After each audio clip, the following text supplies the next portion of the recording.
This is for you. You earned it.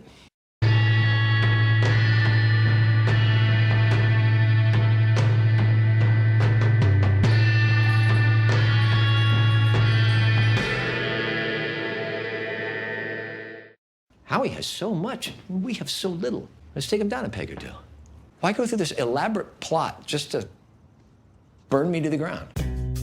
Hey guys, Kiwi here, warning of spoilers for Breaking Bad, El Camino, and Better Call Saul up to Season 6, Episode 7. In this video, I'll be breaking down and discussing new behind the scenes and hidden details in regards to the events at the end of Episode 607. Like the video if you end up enjoying it, subscribe to the channel, and follow me on Twitter for more Better Call Saul and Breaking Bad updates. If you really enjoy what I do here, maybe consider checking out my Patreon, or give back to the channel by clicking the Super Thanks button under the video. With that being said, let's jump into the breakdown. So a lot of the Better Call Saul crew and cast have been making the rounds, doing interviews, and a lot of really interesting information has come out in regards to episode 607. Today we'll mainly be focusing on an article interview that Tom Schnauz did with Hollywood Reporter, along with various things that he said on the episode 607 Insider podcast. Final spoiler warning, and let's jump into all the new hidden details and meanings to Howard's fate at the end of episode 607. First off, I feel like Tom Schnauz kinda trolled us in regards to doing a really good job lowering our expectations for a major cliffhanger at the end of episode 607. In a series of tweets just a day before 607 aired, Tom explained that since they never really initially planned on splitting season 6 into two parts, that 607 wasn't written with a traditional cliffhanger in mind. On one hand, it is true that 608 was originally supposed to air just a week later, but Tom did obviously know about Howard's death, and so lowering our expectations on an explosive ending to 607 really worked, so mission accomplished Tom. Speaking of mission accomplished, Tom Schnauz was the lead writer and director for this episode. I find it very interesting that Tom directed both episodes 509 and 607, being the two episodes that Lalo confronts Jimmy and Kim in Kim's apartment. According to Tom, this wasn't actually intentional and it just turned out that way. That being said, I'm glad that things fell into place the way they did because bravo Tom, he did an amazing job as always. During the article interview that I'll link in the description, Tom explained that while writing the episode, he compared the idea to the train heist from Breaking Bad. Our main characters succeed, but it comes with an unintentional, tragic price to pay in the end. With the train heist, it was Todd shooting the kid, and with Jimmy and Kim's sandpiper schemes, it resulted in Howard's death due to crossfire. Not only that, but apparently there were many different original paths that the story could have gone down. Tom confirmed that Kim being disbarred as a result of the sandpiper cons was in consideration, but apparently it just didn't feel right to him. Whether this means that Kim won't get disbarred in the remaining episodes is unclear, or if Tom just felt like she shouldn't be disbarred yet. Regardless, I love the path that they ended up choosing in the end in regards to Howard's fate, which was done brilliantly. Kim kept telling herself that the ends justify the means, something that Jimmy usually does.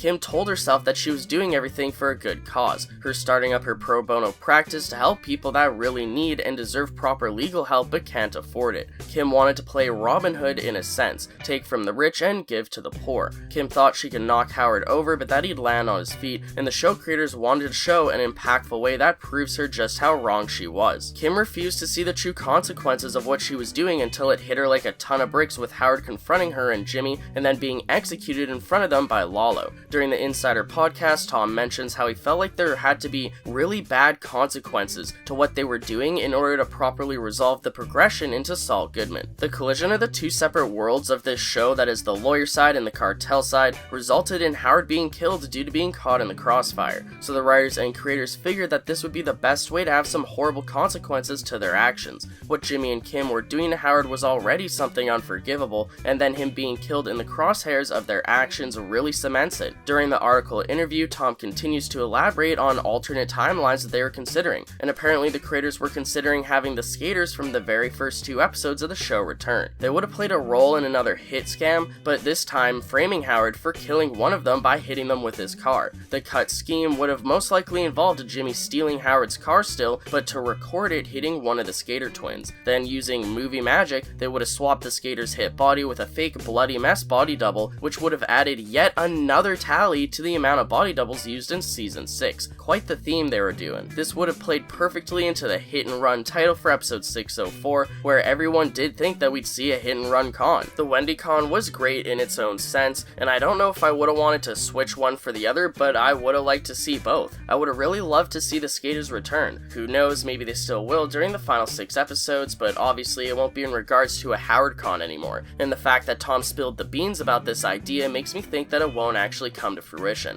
Now, I love how Season 6 has had the return of so many side characters, giving everyone a victory lap of sorts, but in a way that does impact the current Season 6 story so it doesn't feel like filler. Cliff Main, Kevin from Mesa Verde, the Kettlemans, Aaron Brill, Irene, the camera crew, and probably more than I'm forgetting. Adding the skaters to the list would have been amazing considering I've always wondered if we'd ever see them again ever since we saw them back in Season 1. But anyways, back to Howard. Patrick Fabian apparently knew about Howard's death multiple episodes in advance, but kept this info from fellow co-stars Bob Odenkirk and Ray Seahorn. Patrick said on the Insider podcast that by the end of each season, he always wondered what purpose Howard would have to return. Howard's character is always fun to see on screen, but the writers prefer to write the story in the direction that it naturally leads them, instead of just shoehorning some character back in constantly because they personally like the character or the actor. It is true that after Chuck's death, Howard started getting less and less screen time, but whenever he did show up, it genuinely did impact Jimmy and Kim's story. Then to focus the entire first half of the final season destroying Howard, eventually leading to his death, was just a tragically perfect way to include Howard in the final season and give a proper send-off to his character. I also saw a post on Reddit pointing out that during both Chuck and Howard's public career embarrassment orchestrated by Jimmy, at one point they both tried to say they're not crazy, and that something has been switched. With Chuck it was the Mesa Verde numbers, and with Howard it was the fake PI photos. I'm not sure if this was intentional by the creators, but I figure it must be. Them making Howard publicly embarrass himself at work is very similar to Jimmy screwing over Chuck in chicanery, and the creators have confirmed that Howard's death is a consequence of them screwing over Howard after Jimmy not learning his lesson from Chuck. And yes, they did confirm that Chuck's death was Jimmy's fault. I guess that is subjective. The whole Jimmy versus Chuck conversation can just go in a downward spiral rabbit hole for forever, but that's what I love about this show. There's valid arguments to both sides. Anyways, now, it's kind of a double-edged sword because the fact that we didn't see Howard in Breaking Bad means that he can still live and just be out of sight, but it does also mean that they could kill him off. The creators wanted Howard to go out with a bang, and he sure did. They didn't know that they'd kill off Howard going into Season 6, they just knew that something bad would happen to him, but they felt like it'd be more impactful than just Howard slowly fading away into the background. It's a shocking ending to the character, and also gives huge implications in regards to the Season 6 story, with consequences that Jimmy and Kim have to live with for their actions. Patrick Fabian got an amazing final episode, and it was incredibly shocking. Speaking of shocking, apparently it was Tom's idea to have Howard bash his head into the coffee table while falling to the ground immediately after getting shot in the head. I'm unsure if Tom recognizes the parallel to Chuck bashing his head on the photocopy store counter near the end of Season 2, since he never actually talked about it in the Insider podcast or in any interviews, but Tom wanted Howard to hit his head and then thud on the ground in such a way that would make it more shocking. And I gotta say, you definitely succeeded, Tom. Yes, having Howard shot in the head would have been shocking in itself, but showing his body fall and bash his head on the table before rolling over on the ground with his jaw open is just absolutely haunting, and it really added to the shock value. So although Tom let Patrick Fabian walk around freely while doing his final monologue confronting Jimmy and Kim, Tom intentionally wanted Howard to end up standing in the exact spot where we saw him get shot in the head. This was not only due to being able to have Lalo's shadow creep up behind him in such a threatening way, but also due to the fact that Howard's blood and brains were splattered on Kim's painting hanging on the wall when Lalo shot him. This is significant because the painting is the same painting that Jimmy and Kim hid their sticky note con board on in regards to all of their Howard and Sandpiper con plans. The fact that this all ends with Howard's blood literally splattered across it is very poetic, I guess, in a dark type of way. Also, this painting is one of the paintings that we saw getting taken down in Saul Goodman's house during the episode 601 Breaking Bad Flash Forward, so either Jimmy somehow cleans off the blood and keeps it for himself, or he buys a replica. Saul keeping a memento for the Sandpiper cons against Howard is one thing if Howard lived, but the fact that all of this directly resulted in Howard's death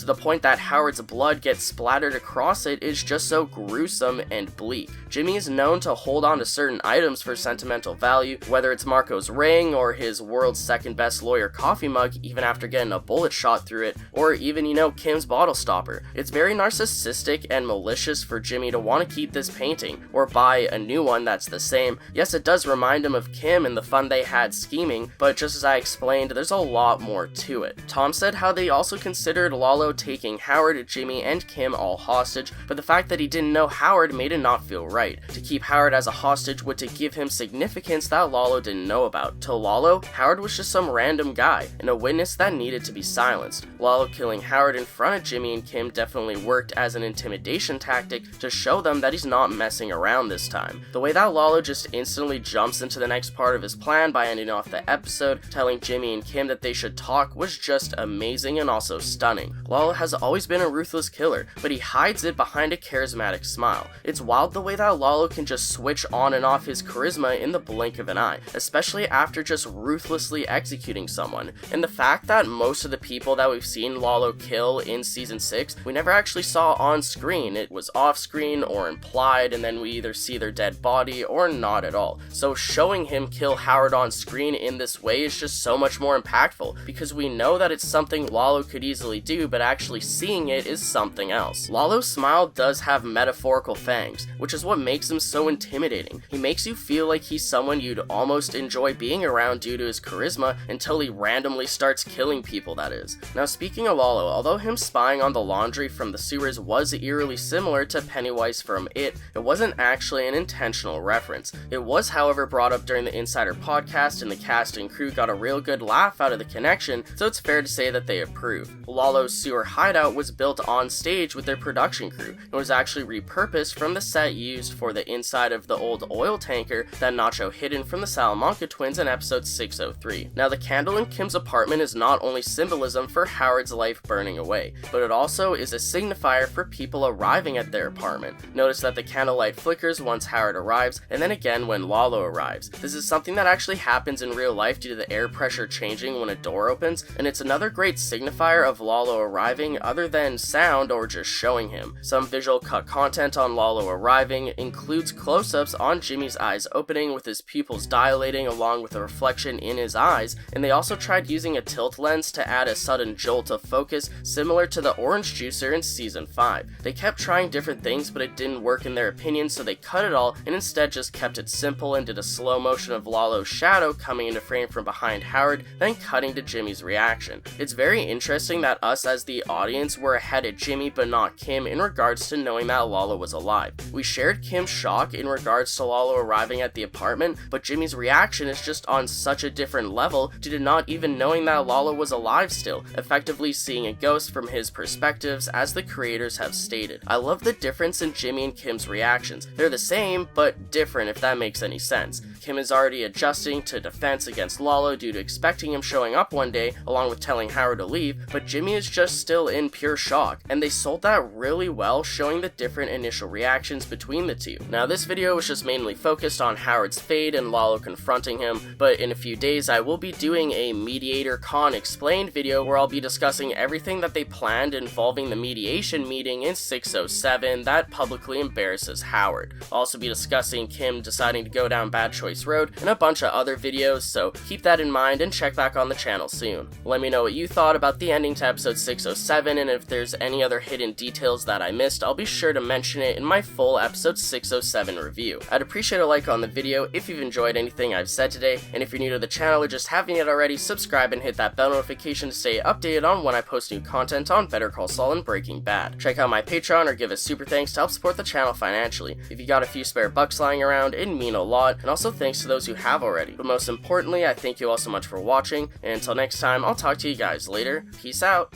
I think I'm in the middle of something. There's really no need to